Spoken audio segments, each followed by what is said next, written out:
Welcome, aviation enthusiasts and history buffs, to Classic Duels, a captivating mini documentary series that takes you deep into the heart of the adrenaline pumping battles that unfolded in the skies during World War II. In this episode, we're in the skies above Europe and particularly Germany from 1942 to 45, and we're going to talk about the deadly duels between Allied heavy bombers and the German Flak Defences. The heavy bombers of World War II, such as the British Sterling, Halifax, and Lancaster, and the American B 17 Flying Fortress and B 24 Liberator, frequently encountered intense and deadly German flak defences over occupied Europe and Germany itself, with the bomber crews having different ways of dealing with the threats, and common tactical and technological developments would be shared across the Allied forces. The German flak system was one of the most sophisticated and lethal air defence networks in history. It included 88mm, 105mm, and even 128mm heavy flak guns, which were deadly above 20,000 feet, 37mm and 20mm light flak for low level defence, flak towers in cities like Berlin, Hamburg, and Vienna, radar directed fire control systems such as the Wurzburg radar and Lorenz system, searchlight and acoustic sound detectors in the early years of the war, flak belts around key cities, industrial targets, and transport hubs, and coordination with night fighters and observer networks. These German flak defences, especially the notorious 88mm and 105mm anti-aircraft guns, were carefully positioned around major cities, industrial targets, and transport hubs. These guns fired shells that exploded at preset altitudes, which sent shrapnel in every direction and proved particularly dangerous to tight bomber formations. Flak belts could extend for miles, and coordinated radar-controlled fire control systems made German flak more accurate as the war progressed, and thousands of aircraft would end up being lost due to German flak. One major job the German anti-aircraft guns did was to make the Allied bombers fly higher, which decreased the accuracy of the bomber attacks. Not only did flak have a direct effect on bomb accuracy, but the anti-aircraft guns damaged many thousands of Allied bombers, with many bombers getting forced out of their protective formations and becoming easy prey for Luftwaffe fighters. Another thing with German flak was that it had a delayed effect on Allied bombers and caused small splinters on them. However, these small splinters could easily cause a split fuel, hydraulic, or oil line, and the gradual loss of these vital fluids caused many bombers to crash land in either the cold sea or enemy territory. And if they didn't crash land in the sea or enemy territory, then they would limp back and crash land in friendly territory. The damaged bombers that were lucky to make friendly territory would require repair, thus reducing serviceability rates. The last thing I'll mention is that flak would also kill and maim many of the crews inside the bombers, which took a psychological toll on the crews and decreased morale. The Short Sterling was the RAF's first operational heavy bomber, and they would be withdrawn from operations over Germany in mid-March 1944 due to heavy losses. Powered by four Bristol Hercules radial engines, the Sterling was a leap forward for the RAF, but it suffered from a low service ceiling of 17,000 feet, if that, which meant it was vulnerable to even the lighter and medium German flak guns. So of all the Allied four-engine bombers, you could say the Sterling suffered the most from German flak defences. With the Handley Page Halifax, the earlier models weren't much better than the Sterling and were very vulnerable to flak. However, more variants with improved performance, including service ceiling and range, would be built in a production run that saw nearly 6,200 aircraft built over a 6-year period. The later Halifaxes were not much worse in performance than the Lancaster, with the Hercules powered B3 variant obtaining the best performance figures of them all. Not only did the Halifax crews have a better survival rate than the Lancaster, but many people say that the Halifax was a more versatile aircraft than what the Lancaster was. With the Avro Lancaster having better overall performance than the Sterling and Halifax, it would of course go on to become the RAF's premier bomber. In fact, compared to other Allied bombers, the Lancaster could carry a way heavier bomb load of 14,000 pounds, and it could carry the larger types of bombs like the 4,000-pound Cookie. Not to mention they could be modified to carry even heavier weapons like the 22,000-pound Grand Slam bomb and the 12,000-pound Tallboy bomb. Despite the fact the Lancaster was one of the best bombers of the war, it still suffered heavily with German flak, especially when the flak defences were concentrated such as over Berlin and the Ruhr. On the American side, you had the B-17 Flying Fortress, which was an extremely rugged aircraft with redundant systems and armour. While it couldn't carry as heavy a bomb load compared to other Allied bombers, it had a higher service ceiling of 30,000 feet, and that combined with the amount of punishment the B-17 could take made it less vulnerable to flak compared to the other Allied bombers. The other American bomber we're going to talk about is the B-24 Liberator. The B-24 Liberator was built in greater quantity than any other American combat aircraft and was dimensionally similar to the Flying Fortress. The Liberator was easily recognisable thanks to its long, thin Davis wing, twin rudders, tricycle landing gear, and box-like fuselage.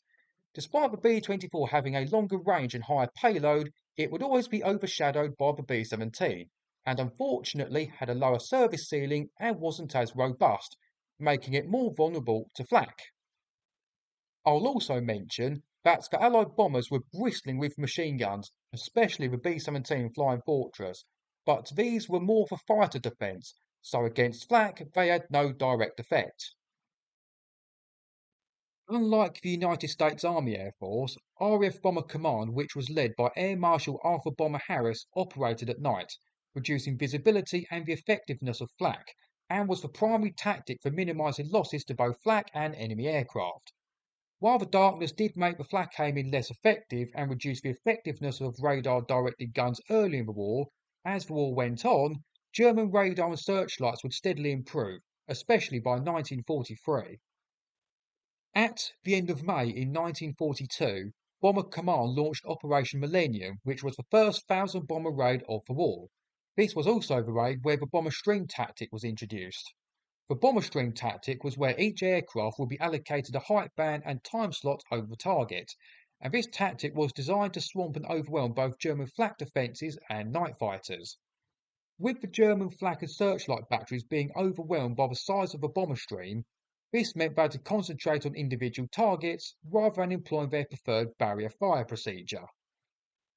On the night of the 24th and 25th of July 1943, the German city of Hamburg was attacked by 791 RAF bombers, with only 12 of them being shot down. This attack, codenamed Operation Gomorrah, created one of the largest firestorms raised by the Allies in the Second World War, which killed and injured many people and destroyed many buildings. One significant factor about this particular raid was that it was the first time the RAF used window. Window, or chaff, consisted of thin strips of aluminium foil that were dropped from bombs to confuse radar, and it done that by creating massive ghost signatures which degraded flak accuracy. On this Hamburg raid, window had a devastating effect, blinding both ground-based and night fighter intercept radars and leaving the searchlights to wander aimlessly. As well as different bomber squadrons, another set of squadrons Bomber Command had were the Pathfinder target marking squadrons.